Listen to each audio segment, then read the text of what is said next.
आज से कुछ साल पहले तक इस विला की शान ही कुछ और हुआ करती थी, लेकिन इन दिनों इसके हाल कुछ खराब से थे, क्योंकि जिस खानदान का यह बंगला था उसका कारोबार दिनों दिन चौपट होते जा रहा था। इस विला और इस खानदान को किसी फरिश्ते की जरूरत थी। एक रोज एक कार जोर से हॉर्न बजाते हुए इस विला में आ पहुंची। लेटेस्ट मॉडल की शानदार कार थी वो। उस कार में से एक आदमी उतरा। उस आदमी को कार से उतरता देखकर उस विला की मालकिन मधु बाहर आ गई। मधु 56 साल की उम्र की मोटी और छोटी कदकाठी की औरत थी। मधु ने उस आदमी को ऊपर से नीचे तक देखा और बोली, रॉकी, तुम हमेशा के जैसे हैंडसम लग रहे हो और तुम्हारी घड़ी कितनी प्यारी लग रही है। ये वही लिमिटेड एडिशन वाली घड़ी है ना जिसकी कीमत 16 लाख है। रॉकी राजपूत दिल्ली के सबसे अमीर परिवारों में से एक परिवार का वारिस था। मधु के मुंह से अपनी तारीफ सुनकर रॉकी मुस्कुराने लगा। उसने इतराते हुए मधु से कहा, आंटी, एक बार आपकी बेटी मुझसे शादी करने के लिए मान जाए तो ऐसी 100 घड़ियां गिफ्ट कर दूंगा आपको। ये बात सुनकर मधु ने एक गहरी सांस छोड़ी और उदास मन से कहने लगी, बेटा, तुम तो जानते ही हो कि मैं तो हमेशा से चाहती आ रही हूँ कि तुम्हारी और शनाया की शादी हो जाए, लेकिन उसने ठल्ले निकम्मे विवेक से जो शादी कर ली है, और तुम देखना, मैं जल्दी उन दोनों का तलाक करवा दूंगी। ये बात कहते हुए मधु की आंखों में शैतानी चमक आई। इधर मधु और रॉकी विला के अंदर चले गए। उन दोनों ने देखा कि शनाया और विवेक पहले से वहां मौजूद थे। विवेक को वहां बैठा हुआ देख मधु को उस पर गुस्सा आने लगा। उसने अपने दामाद से किसी नौकर के जैसे कहा, तुम यहाँ क्या कर रहे हो? जाओ जाकर रॉकी के लिए पानी और ग्रीन टी लेकर आओ। इधर सोफे पर बैठता हुआ रॉकी भी विवेक को ऑर्डर देते हुए कहने लगा, ए सुनो, शक्कर मत डालना उसमें। विवेक ने एक पल अपनी बीवी शनाया को देखा। शनाया ने अपनी आंखें झुका ली। विवेक वहां से चला गया। विवेक के जाने के बाद मधु ने रॉकी से कहा, अरे बेटा, तुम इतना दूर क्यों बैठे हो? यहाँ शनाया के पास बैठो। शनाया ने अपनी माँ को घूर कर देखा, लेकिन मधु ने उस पर ध्यान नहीं दिया। रॉकी शनाया के बगल में आकर बैठ गया। फिर रॉकी ने शनाया से कहा, शनाया, मुझसे शादी कर लो। शनाया ने बुरा मुंह बनाकर उससे कहा, रॉकी, मेरी शादी हो चुकी है। रॉकी ने कहा, शादी? माय फुट, इसे शादी कहती हो तुम? वो लूजर जो तुम्हारे घर में नौकरों वाला काम कर रहा है, उसे पति कहती हो तुम? शनाया का मन हुआ कि वो रॉकी को पलटकर जवाब दे, लेकिन कहीं ना कहीं वो जानती थी कि रॉकी सच कह रहा था। वो जानती थी कि विवेक जिंदगी से हारा हुआ इंसान है। रॉकी ने आगे कहा, तुमने कभी शक्ल देखी उस विवेक की? तुम इतनी खूबसूरत परियों जैसी, और वो भद्दा सा, ना बॉडी ना कुछ, और किस काम का है वो? कमाता भी नहीं कुछ। तलाक दो यार उस फटीचर को। रॉकी विवेक के बारे में अनाप शनाप बक रहा था। तभी विवेक हाथ में एक ट्रे लेकर वहां पहुंचा। रॉकी को ग्रीन टी दी और वहां उन लोगों के सामने खड़ा हो गया। उसे यूं नौकरों के जैसा खड़ा देख शनाया उससे प्यार से बोली, विवेक, तुम खड़े क्यों हो? बैठ जाओ। विवेक बैठने ही वाला था कि मधु ने फिर से उसे ऑर्डर दे दिया। ग्रीन टी बोली तो तुम सिर्फ ग्रीन टी ले आए? कुछ खाने के लिए भी ले आते तो मौत आ जाती। अपना दिमाग तो कभी इस्तेमाल कर ही नहीं सकते ना तुम। विवेक एक बार फिर से नीचे झुकाए किचन में चला गया। विवेक को यूं जाता देख रॉकी और मधु एक दूसरे को देखकर मुस्कुराने लगे। रॉकी ने इस बार धमकी भरे अंदाज में शनाया से कहा, देखो शनाया, ये बात तुम भी जानती हो और मैं भी जानता हूँ कि तुम्हारा खानदान लुट चुका है। तुम्हारी फैक्ट्री के इतने बुरे हाल हैं कि तुमने अपने वर्कर्स को पिछले 1 साल से सैलरी तक नहीं दी है। ऊपर से तुम्हारे डैड वहाँ हॉस्पिटल में अपनी आखिरी सांसें गिन रहे हैं। तुम्हारे पास उनके इलाज के लिए पैसे तक खत्म होने वाले हैं। तो कुल मिलाकर तुम्हें अपनी फैक्ट्री और डैड को बचाने के लिए मेरी ज़रूरत है, और मैं खुद तुम्हारी मदद करना चाहता हूँ। After all I love you, लेकिन बस मेरी एक छोटी सी शर्त है, मैरी मी। सोच क्या रही है? अगर पैसे नहीं रहे तो तेरे पापा की फैक्ट्री तो बंद होगी, साथ में इलाज की कमी से तेरे पापा भी मर जाएंगे। ये कहकर मधु रोने लगी। विवेक दरवाजे की आड़ में खड़ा सबकी बातें सुन रहा था। उसे समझ नहीं आ रहा था कि ऐसे हालात में उसे क्या करना चाहिए। एक पल को उसका मन हुआ कि वो रॉकी का मुंह तोड़ दे, लेकिन वो जानता था कि एक रॉकी ही था जो शनाया की फैक्ट्री बचाने में मदद कर सकता था। इसलिए उसने अपना गुस्सा पी लिया और खाने की प्लेट सामने टेबल पर रखकर वहां से जाने लगा। उसे जाता देख रॉकी उससे बोला, ए, एक मिनट रुक। उसके बाद वो शनाया की तरफ घूमा और बोला, शनाया, तुम्हें इस आदमी की फिक्र है ना? तो ठीक है, मैं तुम्हारे लिए इस इंसान का भी भला कर देता हूँ। ये कहते हुए रॉकी ने अपने कोट की जेब से एक चेकबुक निकाली और उस पर साइन करके उसे विवेक को दे दिया और बोला, ये 15 लाख का चेक है। तुमने अपनी जिंदगी में कभी इतने पैसे नहीं देखे होंगे। इसे लो और शनाया को तलाक दे दो। ये सुनकर विवेक का चेहरा उतर गया। उसने बेचारगी से शनाया की तरफ देखा। शनाया ने भी शर्म से आंखें झुका ली। विवेक डरते डरते रॉकी से बोला, मुझे नहीं चाहिए तुम्हारे पैसे। I love my wife. ये सुनकर मधु का मन किया कि विवेक को एक जोर का तमाचा मार दे, लेकिन वो अपने आप को काबू में करते हुए बोली, मैं हाथ जोड़ती हूँ तुम्हारे, भगवान के लिए मेरी बेटी का पीछा छोड़ दो। जब से तुम आए हो उसने कभी खुशी का एक पल तक नहीं जिया। पिछले 5 सालों में जब से तुम्हारी शादी मेरी बेटी से हुई है, हमारी जिंदगी क्या से क्या हो गई है। तुम्हारे कदम पड़ते ही हम बर्बाद होने लगे। हमारा कारोबार लुट गया। मेरे पति पिछले 1 साल से कोमा में पड़े हैं। मनहूस हो तुम, मेरी बेटी को तलाक दे दो। अगर तलाक नहीं दे सकते हो तो कहीं जाकर मर जाओ ताकि मेरी बेटी की जान बच सके।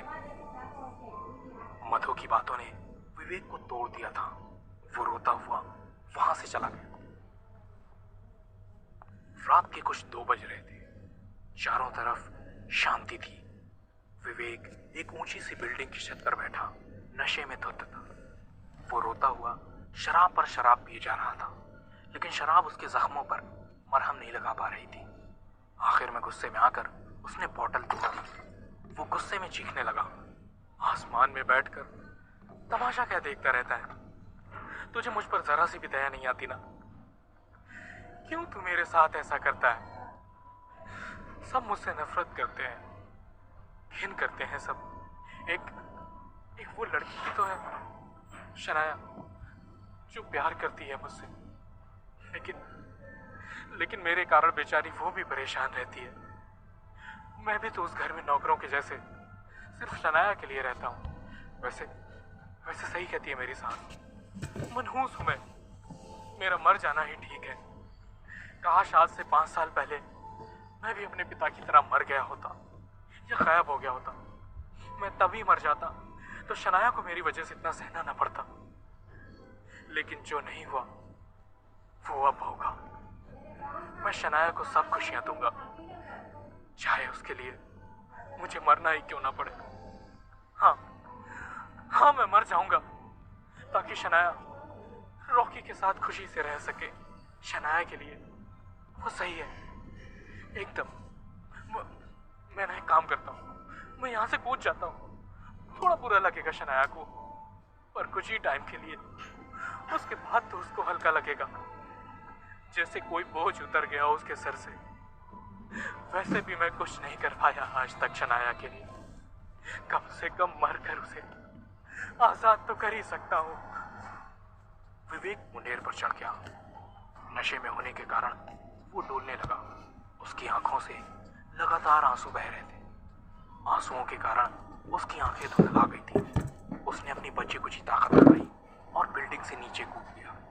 तभी जोर की एक बिजली कड़की। विवेक एक पल को जैसे हवा में अटक गया। उसे ये समझ में आने लगा कि वो बिल्डिंग से नीचे नहीं गिर रहा था, वो हवा में उड़ने लगा था।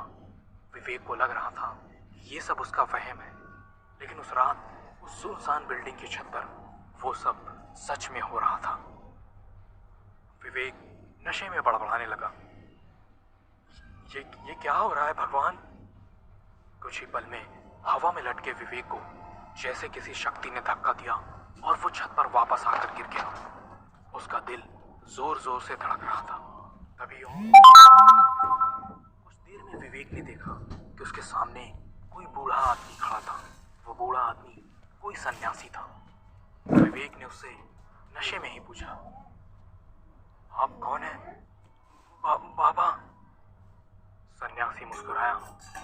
प्यार से बोला, मुझे भूल गए विवेक? मैं ही तो वो हूँ जिसने 5 साल पहले तुम्हारी जान बचाई थी। नहीं तो तुम भी अपने पिता की तरह या अपने बाकी परिवार की तरह गुम हो जाते। याद नहीं? विवेक ने गौर से देखा, लेकिन उसे कुछ याद नहीं है। सन्यासी ने आगे कहा, विवेक, तुम्हारे पिता के मुझ पर बहुत एहसान है, इसलिए आज से 5 साल पहले मैंने तुम्हारी जान बचाई थी और अपनी सारी शक्तियां मैंने तुम्हारे अंदर डाल दी थी। मैंने कहा था तुमसे, ये शक्तियां मिलने के बाद पूरी तरह से बदल जाएगी। याद करो विवेक। एकदम से प्रकट हुए उस बूढ़े आदमी ने विवेक को झटका दिया था। उसने विवेक का नशा कम कर दिया था। उसने सन्यासी से कहा, हाँ मुझे याद आया, लेकिन मैं तो समझा था कि आप यूं ही मुझे बहलाने के लिए झूठ कह रहे थे। इस बात पर सन्यासी बोला, मैं सन्यासी हूं पुत्र, सन्यासी किसी से झूठ नहीं बोलते। ये बात सुनकर विवेक भड़क गया और बोला, अगर आप सच कह रहे थे तो मैं इतने सालों से जानवर से बदतर जिंदगी क्यों जी रहा हूं? सन्यासी, साला खाली मैंने तुम में जो शक्तियां डाली थी वो देवी थी। जब किसी आम इंसान में ऐसी शक्तियां आती हैं तो उसका शरीर एकदम से उन शक्तियों को सह नहीं पाता। इसलिए तुम 5 सालों के लिए एक कमजोर और बोली थी तो मेरे बच्चे 5 साल बीत चुके हैं। हाँ। अब मेरी शक्तियां तुम्हारे अंदर काम करने लगेगी, तुम्हारी पूरी जिंदगी बदल जाएगी विवेक। विवेक ये सुनकर एक बार फिर उस सन्यासी पर चढ़ गया और बोलने लगा, झूठ झूठ, एक बार और झूठ। पहले भी आप बड़े बड़े वादे करके गए थे और अब भी बड़ी बड़ी बातें कर रहे हो। ना तब कुछ हुआ था, ना अब कुछ होगा, आप झूठे हो। सन्यासी फिर से मुस्कुरा दिया, लेकिन इस बार कोई राज छुपा हुआ था। वो बोला, तुम्हारी जैसी इच्छा, मत करो मुझ पर विश्वास। जब चमत्कार होगा तब अपने आप मान लोगे मेरी बात। इस बात का कोई जवाब विवेक दे पाता, इससे पहले ही एक तेज आंधी दोबारा चली और सन्यासी जैसे अचानक प्रकट हुआ था वैसे ही अचानक गायब हो गया। और इस बार आंधी से न जाने विवेक को क्या हुआ कि वो चक्कर खाकर गिर गया। रात बीत चुकी थी, विवेक छत पर ही पड़ा हुआ था। सूरज की गर्मी बढ़ने के कारण उसकी आंख खुली। वो जैसे तैसे उठकर बैठा। उसे अचानक उस सन्यासी की याद आई। उसने उसे सपना समझकर भूलना चाहा। उसका सारा सर जोरों से दुख रहा था। उसने अपनी आंखें मली और देखा कि उसके सामने 4-5 हट्टे कट्टे आदमी खड़े थे। किसी के हाथ में मोटी सी लोहे की चैन थी, तो किसी के हाथ में लकड़ी का बड़ा सा डंडा, तो किसी के हाथ में चाकू। इनमें से एक आदमी विवेक को घूरते हुए बोला, मारो इसे, यही है जिसकी वजह से हमारे बॉस का जीना हराम हो रखा है, मारो। उस आदमी का इतना कहना था कि वो सभी गुंडे भूखे भेड़ियों की तरह विवेक पर लपक पड़े। विवेक का डर के मारे बुरा हाल हो गया था। वो कुछ समझ पाता उससे पहले ही उनमें से एक आदमी ने उसे मुक्का मारने के लिए अपना हाथ ऊपर उठाया। तभी विवेक ने अपना बचाव करने के लिए उसका हाथ रोक लिया, लेकिन विवेक के आश्चर्य का ठिकाना नहीं था। उसने देखा कि उसने उस पहलवान का हाथ इतने जोर से पकड़ा हुआ था कि पहलवान चाहकर भी उससे अपना हाथ छुड़ा नहीं पा रहा था। ये देखकर वहां मौजूद सब चौंक गए। अचानक विवेक के शरीर में झुरझुरी सी चलने लगी। उसे अपने अंदर अचानक शक्ति का एहसास होने लगा। क्या वाकई बीती रात जो कुछ भी हुआ था वो सच था? क्या वाकई अब विवेक की जिंदगी बदलने वाली थी? क्या सन्यासी ने अपनी सारी दिव्य शक्तियां विवेक में डाल दी थी? आप लोगों को क्या लगता है, क्या होंगे इन सभी सवालों के जवाब? कमेंट बॉक्स में कमेंट करके जरूर बताएं।